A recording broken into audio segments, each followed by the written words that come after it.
గాడిద పుస్తకం చదవడం ఏంటి? నమ్మలేకపోతున్నారా? కానీ అక్బర్ సభలో బీర్బల్ ఈ అసాధ్యాన్ని సుసాధ్యం చేసి చూపించాడు. ఈ వింత వెనుక ఉన్న అసలు రహస్యం తెలిస్తే మీరు ఆశ్చర్యపోతారు. పదండి ఈ కథలోకి వెళ్దాం. ఒకరోజు రామాపురం గ్రామానికి చెందిన ఒక వ్యాపారి తన గాడిదను తీసుకొని అక్బర్ చక్రవర్తి సభకు వచ్చాడు. తన గాడిదను చక్రవర్తికి అమ్మి మంచి లాభం పొందాలన్నదే ఆ వ్యాపారి ప్రధాన ఉద్దేశం. సభలో బీర్బల్ కూడా ఉండటం చూసి ఆ వ్యాపారి తన అదృష్టం పండిందని ఎంతో సంతోషపడ్డాడు. బీర్బల్ ఆ గాడిదను పరీక్షగా చూసి, మహారాజా, ఈ గాడిద చూడటానికి ఎంతో తెలివైనదిగా కనిపిస్తోంది అన్నాడు. అంతేకాకుండా దీనికి సరైన శిక్షణ ఇస్తే ఇది ఖచ్చితంగా చదవడం రాయడం నేర్చుకుంటుంది అని చమత్కరించాడు. అక్బర్ చక్రవర్తి ఆశ్చర్యపోయి, బీర్బల్, నిజంగానే గాడిదకు చదువు వస్తుందని నువ్వు నమ్ముతున్నావా అని అడిగాడు. బీర్బల్ నవ్వుతూ, అవును మహారాజా, కొంచెం ఓపికగా చెబితే జంతువులు కూడా చదవగలవు అని బదులిచ్చాడు. వెంటనే అక్బర్ ఒక నిర్ణయానికి వచ్చాడు. వ్యాపారి దగ్గరకు ఆ గాడిదను కొని బీర్బల్ చేతికి ఇచ్చాడు. బీర్బల్కు ఆ గాడిదను ఎందుకిస్తున్నారో అర్థం కాలేదు. గందరగోళంగా చక్రవర్తి వైపు చూశాడు. బీర్బల్, నీకు 1 నెల రోజుల సమయం ఇస్తున్నాను. ఈలోగా ఈ గాడిదకు చదవడం నేర్పించి సభకు తీసుకురా. ఒకవేళ 1 నెల తర్వాత గాడిద చదవకపోతే నిన్ను కఠినంగా శిక్షించాల్సి ఉంటుంది. ఇది నీకు సమ్మతమేనా? బీర్బల్కు రాజు ఆజ్ఞను మన్నించడం తప్ప వేరే దారి లేకపోయింది. సరే మహారాజా అని ఒప్పుకున్నాడు. సభలోని వారంతా వింతగా చూశారు. బీర్బల్ అనవసరంగా చిక్కుల్లో పడ్డాడు అని తమలో తాము మాట్లాడుకున్నారు. బీర్బల్ ఆ గాడిదను తీసుకుని ఇంటికి వెళ్ళాడు. అసలు ఆట ఇప్పుడే మొదలైంది. రామాపురంలోని తన నివాసంలో బీర్బల్ ఒక రహస్య ప్రణాళికను సిద్ధం చేసుకున్నాడు. మొదటి రోజు బీర్బల్ గాడిదకు అసలు ఆహారం పెట్టలేదు. ఆ గాడిద ఆకలితో అల్లాడిపోయింది. రెండవ రోజు బీర్బల్ ఒక పెద్ద పుస్తకాన్ని తీసుకువచ్చాడు. అది చూడటానికి చాలా బరువుగా ఉంది. ఆ పుస్తకంలోని పేజీల మధ్యలో గాడిదకు ఇష్టమైన పచ్చగడ్డిని పరిచి దాన్ని మూసివేశాడు. ఆకలితో ఉన్న గాడిద ముందు ఆ పుస్తకాన్ని ఉంచాడు. గాడిద ఆహారం కోసం వెతకడం మొదలుపెట్టింది. తన నోటితో పుస్తకపు అట్టను తెరిచింది. మొదటి పేజీ తిప్పగానే అక్కడ గడ్డి కనిపించలేదు. వెంటనే రెండవ పేజీని తన నాలుకతో తిప్పింది. అక్కడ గడ్డి కనిపించడంతో హాయిగా తినేసింది. మూడవ రోజు బీర్బల్ 3వ పేజీలో గడ్డి పెట్టాడు. గాడిద గబగబా పేజీలు తిప్పడం మొదలుపెట్టింది. పుస్తకంలో గడ్డి ఉంటుందనే నమ్మకం ఆ గాడిదకు ఏర్పడింది. అందుకే అది ఉత్సాహంగా పేజీలు తిప్పేది.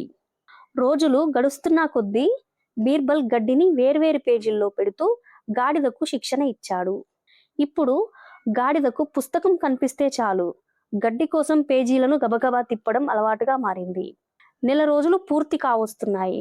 రామాపురం ప్రజలంతా బీర్బల్ ఏం చేస్తాడో అని ఆసక్తిగా చూస్తున్నారు.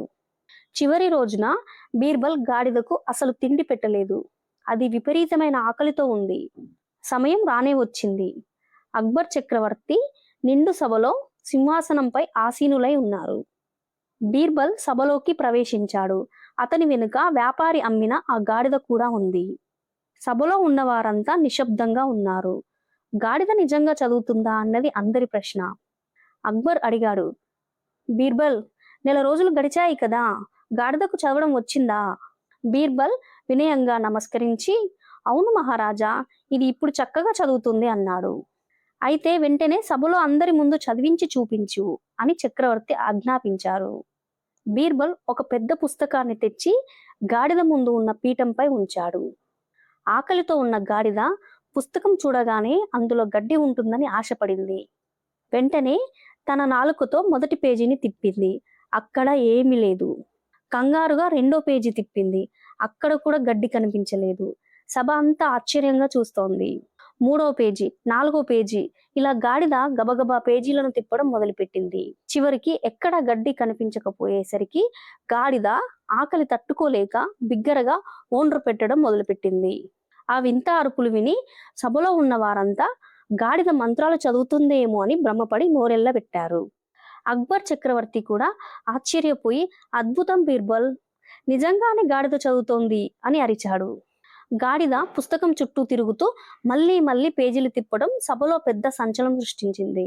అక్బర్ అడిగాడు, అదంతా సరే బీర్బల్, ఇంతకీ ఆ గాడిద ఏం చదువుతోంది?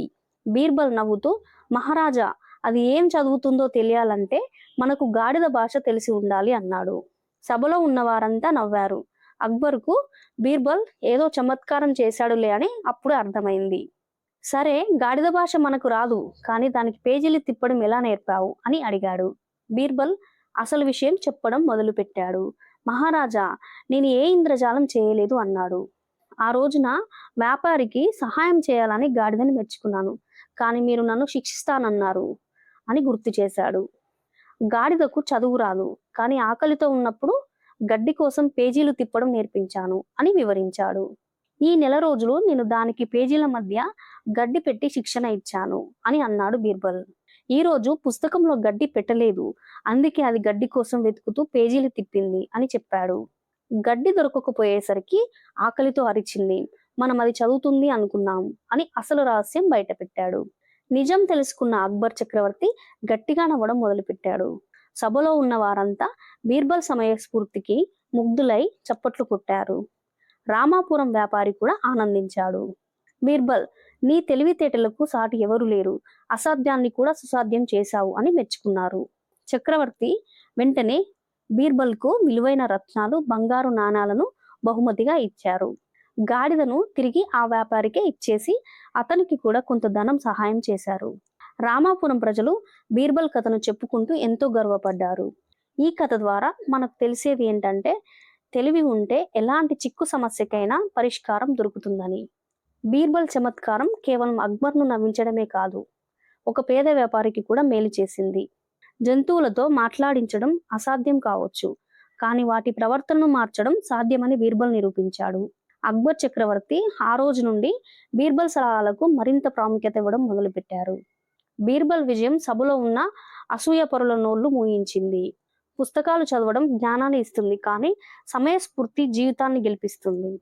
అక్బర్ బీర్బల్ మధ్య ఉన్న ఈ అనుబంధం చరిత్రలో నిలిచిపోయే ఒక గొప్ప ఉదాహరణ.